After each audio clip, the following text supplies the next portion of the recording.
what if I told you there was a video game console that was so rare that most people don't even know it exists? And I mean, to put into perspective how rare it is, it's rarer than a Game Boy Micro. It's rarer than a Virtual Boy. It's even rarer than a working Nintendo. I present to you the VM Labs NUON. Now, what is the NUON? Well, long story short, a couple guys that worked at Atari on the Jaguar thought, hey, the Jaguar flopped, so let's go make a sequel to the Jaguar. So, they made this thing called the NUON Enhanced DVD Player. They presented it to other companies. Toshiba, Samsung, and RCA are the only ones I can think of right now. And they probably presented it to other companies, but those were the ones that signed on. And they were like, so, hey, throw this extra shit into your DVD player, and now we can play video games. Well, and extra special features, but it plays video games. This is the Toshiba SD2300, but it very much so is a NUON. Now, how can you tell that it's a NUON? It has the NUON logo. Never would have guessed a company would put their logo on a product. Practically identical to every other DVD player. Because this wasn't marketed as a video game system. This was marketed as a DVD player.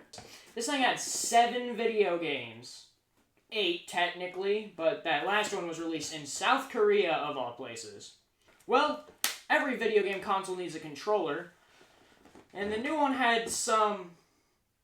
It had a lot of different controllers. So I managed to find a controller. It was a Logitech one. Yes, Logitech made controllers for the NUON.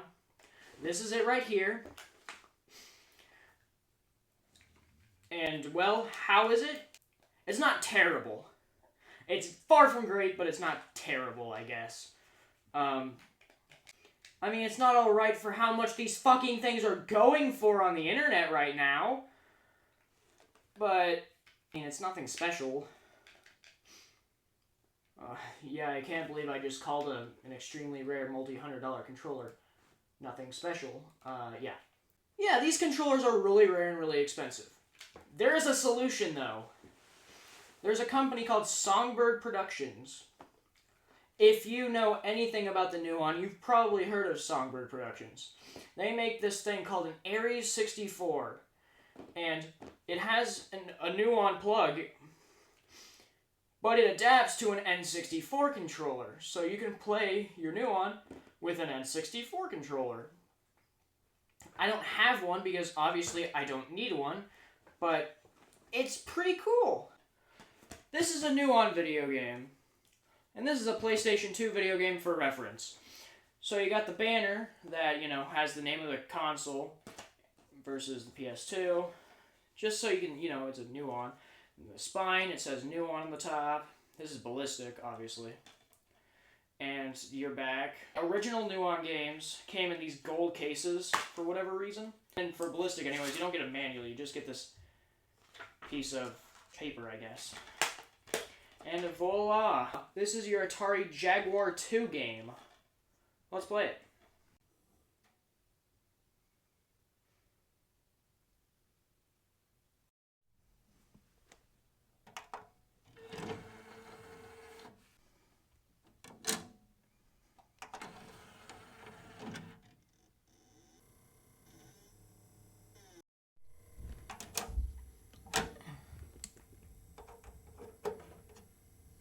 NUON. Yeah, you don't see that screen every day. So, what is this game? You get the colored ball in the middle, you're the thing in the middle, and you just kind of shoot the colored balls. The same color. It seems really basic, and, well, that's because it is, but it's fun! And I know this doesn't, show off the graphical capabilities of the NUON, which... honestly, it's nothing special. It's about as powerful as the Dreamcast. So, if you've seen a Dreamcast game, you've seen a NUON game. It sucks that it flopped. There were only 7 games here in North America released for the NUON. And, well, there's no reason to own a NUON anymore. You want to know why? Well, okay, let's see if we can name all 7 of them. There's Ballistic, this one, which, let's see, that was also on PlayStation. Iron Soldier 3, the sequel to the Jaguar games, also on PlayStation. Merlin Karts. Mario Kart's just better. Freefall 3050 AD. Oh, that's also on PlayStation. The next Tetris. That's also on PlayStation. Tempest 3000. Okay, Tempest 3000 is pretty good, and you can't play Tempest 3000 anywhere else. But there's Tempest 2000 and 4000, so just play those. Space Invaders XL. That's fucking Space Invaders! You can play that on just about any Atari console.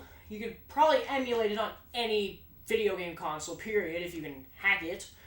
Yep, I just named off the entire library of NUON games. Unless you really want to play Tempest 3000, there's no reason to own a NUON. It's a cool system, and I'm glad I own one. There were NUON enhanced DVDs. Well, 4 of them. One of them was the Planet of the Apes remake. They're just mediocre-ass movies. Especially considering how fucking rare they are. I mean, there are some rare things, but when you have a hard time finding one of these things on eBay,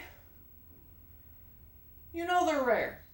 It's a cool collector's item, but the thing is, it's only cool to people who know what it is. Because to people who don't know what it is, it's a DVD player, and it looks like a DVD player. Also, if you actually have a NUON and you want to buy games, I would say hold off on the really expensive ones, because there's this company, I mentioned them before, called Songbird Productions. They just re-released Tempest 3000, officially licensed by Atari, and they re-released Iron Soldier 3. So, you got 3 games out of the 7. Do I recommend a NUON? No! Unless you really want a fancy DVD player that plays 7 games, and you want to spend way too much money on one, no.